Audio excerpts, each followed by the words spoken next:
All right, another week, more content, more questions, so you know what that means. Another trip to Lowe's. So I'm here, I'm gonna be asking some people some random questions from the content that we've been consuming. A lot of it is on software and innovations in the world today. But I wanted to dive into kind of a different concept of innovations and what's happening in technology in the world. So off to find some people to interview, we'll see how it goes. Do you think we're better off having cars in today's day and age rather than horse-drawn carriages?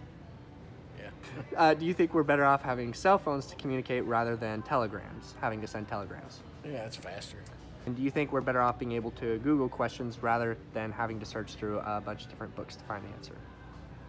It definitely makes it faster. Do you think we're better off having cars in today's day and age rather than horse-drawn carriages? Sure. Sure. Yes. Yeah. Yes. Yes.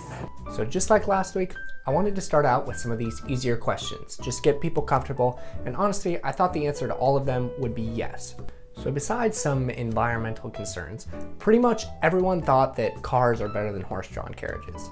Same for my next question. Everyone thought that cell phones was better than having to send telegrams.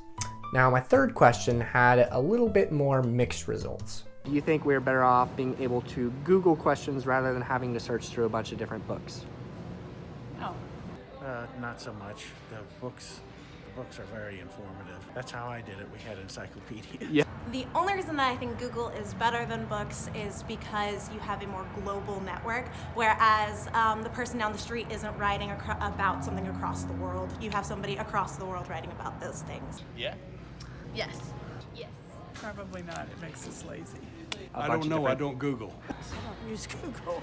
Okay. I'm not very savvy though. So more people said no to Google than I thought they would. But as expected, it was generally more of the older generation, people who just aren't used to using Google all the time.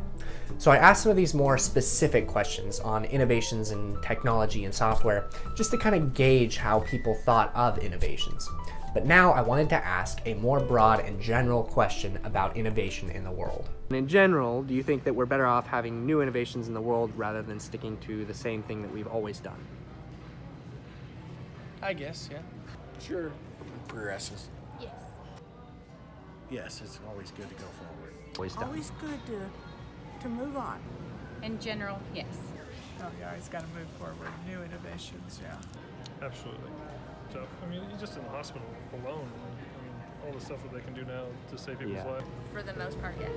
So even though a couple of them weren't a fan of innovation of Google over books, all of them in general were a fan of innovation over staying the same. Always gotta move forward was kind of the consensus. So now I wanted to kind of throw a curveball at them and ask them about innovation on maybe a more touchy and controversial subject.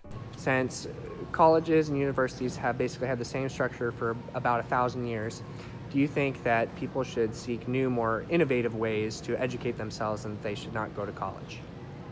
No. No, I say college is a good thing. I think it has to be a combination of stuff. College don't hurt anybody.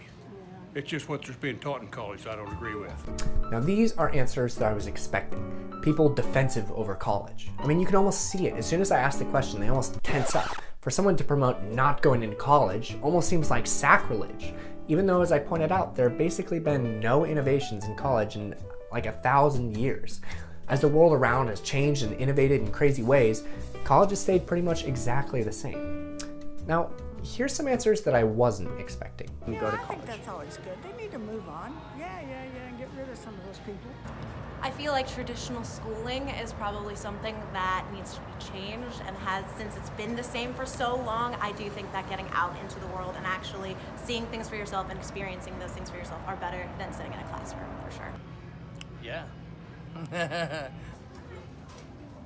That's a little tough one because not everybody's made for college. Yes. So I was expecting almost everyone to defend college, but in reality, quite a few of the people that I talked to thought that college was really not the best form of education. So why then is college still so popular and so pushed on the youth today? One of the interviews that I had at the end really helped me to understand where this mindset comes from. Use new innovations and ideas to educate themselves and that they should not go to college. I don't know. I Is that sort of thing. Yeah. I'd want him to go to college. Absolutely. But So yes, and we can't say we want him to go and then say Yeah. no, we don't like it. I love his honesty. If we want our kid to go to college, we can't say that we don't like college. And I think that's where the disconnect is for a lot of other people. You hear people say stuff like, oh yeah, I totally believe in the alternative education route. But then when you ask about their kids or their relatives, they're like, well, you know, of course we want them to go to college. In the essays that I've been reading this week, he's talked about a certain kind of people with what he calls a pastoralism mindset. And what this is it's people who are kind of stuck on the dreams of people 50 years before them, that they get into this herd mentality of, oh, what we have is best, we just kind of need to make little improvements on it. And there's a quote that's been on my mind all week, and it's a quote that's attributed to Henry Ford, and he says, if I'd asked my customers what they wanted, they would have demanded faster horses. And so often we get in this mindset of thinking what we have is best, we just need to make these little improvements on it. But what if instead of looking at college and saying, oh, we need to make improvements on it, or oh, we need to put more money into it, we looked outside the box of college at the potential that's out there. If software and technology is constantly improving with innovation, there's no reason that education shouldn't be as well. Are you going to be on the cutting edge of learning and education? Or are you going to keep holding out for a system that's dying and taking everyone it can with it?